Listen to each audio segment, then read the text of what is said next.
¿Existe herencia guaraní en Uruguay? La respuesta es sí. Empezando por el mismo nombre del país, Uruguay, de origen guaraní, Uru, pájaro, Guay, río, río de los pájaros. Pero ¿sabías que existen nombres de departamentos, ciudades y barrios de origen guaraní?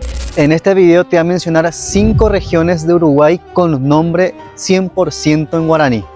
Empezamos por el nombre del departamento de Tacuarembó. El nombre Tacuarembó viene de Tacuarembotú, río de los cañaverales. Segundo, la región de Tupambaé. Tupambaé viene de la palabra Tupá, Dios, Imbaé, que es de Dios. Tercero, Arapeú, ubicado en el departamento de Saltos. Este nombre proveniente del guaraní significa hidrónimo de los guaraníes o ruta marítima de los antiguos caciques guaraníes. En cuarto lugar mencionamos a la ciudad de Paysandú. Viene del guaraní Paí y Andú, el padre que escucha. Y por último mencionamos a un barrio que está ubicado en la ribera, frontera con Brasil.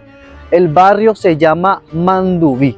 Manduví, en el contexto de esta etimología, significa un tipo de pez que está en el río Uruguay. Y también en Paraguay conocemos al manduví como al maní, la versión guaraní del maní. ¿Y vos, te sabías estos datos? Déjame saber acá en los comentarios.